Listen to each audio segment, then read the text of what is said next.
अगर आप चाहते हैं कि शिव आपसे खुश रहें और आप किसी भी हाल में उनके गुस्से का शिकार न हो, तो जाने अनजाने ये पाप न करें, क्योंकि इन पापों को भगवान शिव कभी माफ नहीं करते।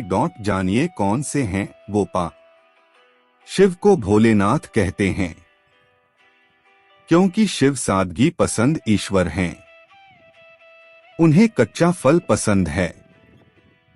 एक लोटा पानी से भी शिव खुश हो जाते हैं। खासतौर से अगर आप अपनी जिंदगी से निराश या हताश हैं तो आपको शिव की पूजा जरूर करनी चाहिए। पर भोलेनाथ जितनी जल्दी खुश होते हैं उतनी ही जल्दी नाराज भी होते हैं, खासतौर से ऐसे लोगों से जो बेईमानी और धोखेबाजी करते हैं। भगवान शिव हर व्यक्ति के मन की बात सुनते हैं। शायद यही वजह है कि आज 21वीं सदी में शिव की पूजा सबसे ज्यादा लोग करते हैं।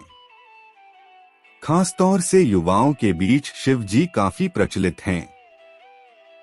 लेकिन भगवान शिव जितनी जल्दी प्रसन्न होते हैं, उनका गुस्सा उससे भी प्रलयंकारी है। शिव पुराण में कार्य, बात, व्यवहार और सोच द्वारा किए गए कुछ पाप वर्णित हैं, जिसे भगवान शिव कभी क्षमा नहीं करते। ऐसा व्यक्ति हमेशा ही शिव के कोप का भाजन होगा और कभी भी सुखी जीवन व्यतीत नहीं कर सकता। आपने सुना होगा कि ऊपर वाले से कुछ छुपा नहीं होता। यहाँ तक कि आप अपने दिमाग में जो सोच रहे होते हैं वह भी भगवान से छुपा नहीं है। इसलिए भले ही बात और व्यवहार में आपने किसी को नुकसान न पहुंचाया हो, लेकिन अगर मन में किसी के प्रति कोई दुर्भावना है या आपने किसी का अहित सोचा हो तो यह भी पाप की श्रेणी में आता है। नंबर 1, शादी तोड़ने की काशिश। भगवान शिव को ऐसे लोग बिल्कुल पसंद नहीं हैं जो अपने रिश्ते में ईमानदारी नहीं रखते।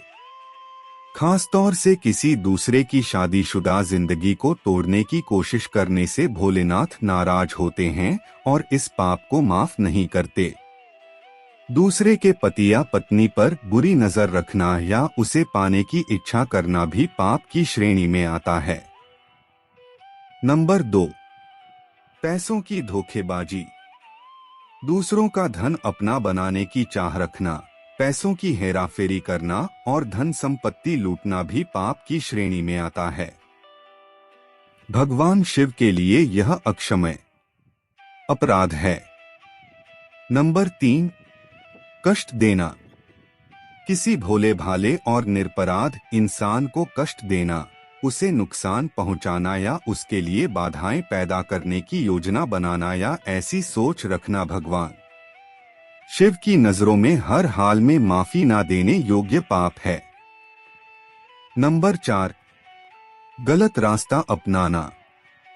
कुछ लोग रास्ता भटक जाते हैं पर सही निर्देश मिलने पर वापस सही रास्ते पर आ जाते हैं। पर कुछ लोग ऐसे भी होते हैं जो सही सुझाव मिलने के बावजूद बुराई का साथ नहीं छोड़ते और बुरी राह को खुद चुनते हैं। ऐसे लोगों के पाप अक्षम्य होते हैं। नंबर 5, बुरी सोच। शिव पुराण के अनुसार जिस प्रकार आप किसी का बुरा नहीं करने के बावजूद उसके लिए बुरी सोच रखने के कारण भी पाप के हकदार और दंड की श्रेणी में आ जाते हैं, उसी प्रकार भले ही आपने अपने कार्य से किसी का बुरा ना किया हो, लेकिन आपकी बोली अक्षम्य पापों का हकदार भी बना सकती है। नंबर 6, गर्भवती महिला को कुवचन। किसी गर्भवती महिला या मासिक के दौरान किसी महिला को कटु वचन कहना या अपनी बातों से उनका दिल दुखाना शिव की नजरों में अक्षम्य अपराध और पाप है।